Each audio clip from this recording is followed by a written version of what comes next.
আসসালামু আলাইকুম। আমি আসছি আমাদের গ্রামের বাড়ি হাজার বিঘার চরে। দেখতে পাচ্ছেন এটা হচ্ছে আমাদের বাড়ির পিছনের পাশ।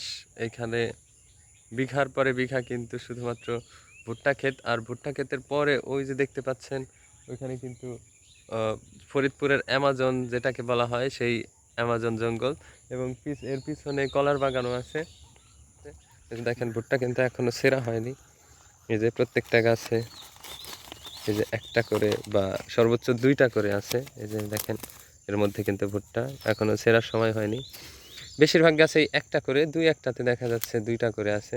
আমার চোখে এখনো দুইটা ভুট্টা এখনো পড়েনি। যাই হোক, তার ওই পাশে দেখতে পাচ্ছেন অনেক ক্ষেতে ভুট্টা ছেঁড়া হয়ে গেছে। এখানে ভুট্টা ছেঁড়ার আগে প্রথমে উপর থেকে গাছ কেটে ফেলা হয়।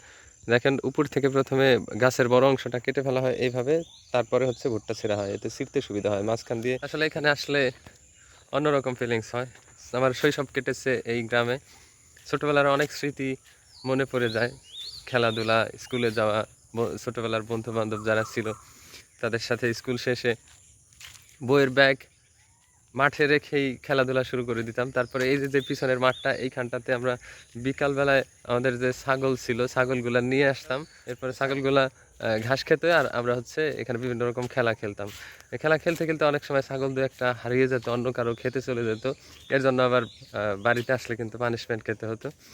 এই যে দেখতে পাচ্ছেন কলার বাগান আমাদের, এই কলার বাগান। আপনারা জানেন চর এলাকায়, চর অঞ্চলে যে রাসেল ভাইপার সাপের উপদ্রব, এটা কিন্তু এই কলার বাগানেই বেশি থাকে। কলাও কাটা হয়ে গেছে, না কলার গাছগুলো কেটে ফেলা হয়েছে, এগুলো হচ্ছে কলা কাটা হয়েছে। আপনারা সবাই জানেন যে কলা গাছ তো একবার, আসলে একটা কলা গাছে একবারই কলা ধরে এবং তারপর গাছটা কেটে ফেলা হয়। কেটে ফেলার পরে নিচে থেকে আবার এরকম ছোট ছোট কলা গাছ হয়। তো একটা গাছ থেকে অনেকগুলো গাছ আসে, কিন্তু সবগুলো রাখা হয় না। সবগুলো রাখলে সেরকম পরিপুষ্ট গাছ হবে না, সেই জন্য বাকিগুলো কেটে ফেলা হয় এবং একটা করে প্রত্যেকটা গাছের সাথে একটা করে চারা রাখা হয়। এখন যে চারাগুলো আছে এই চারাগুলো মানে কলা আসবে, এখনো কলার কাঁধে আসেনি। এখানে কিন্তু প্রচুর পরিমাণে যত্ন করতে হয়, সার দিতে হয়, পানি দিতে হয়ে গেছে, যার কারণে কলা গাছের অবস্থাও বেশি ভালো না। দেখেন যে ঝোপঝাড়, একটু আগে কিন্তু একটা শিয়াল মামা দেখেছি এর মধ্যে আগে এইখানটাতে। আমি আসার সময় শিয়াল মামা এইদিকে আসছিল, আমাকে দেখে কিছুক্ষণ তাকাই থেকে তারপরে দৌড় দিয়েছে পিছন দিকে। আমি ক্যামেরা বের করতে করতে সে দৃষ্টিসীমার বাইরে চলে গেছে, সেজন্য আপনাদেরকে দেখাতে পারলাম না। So thank you so much. আমি এখন বাড়িতে যাব এবং আহ, এইখানকার আরও কিছু ভিডিও আপনাদের সামনে নিয়ে আসবো নেক্সট টাইমে।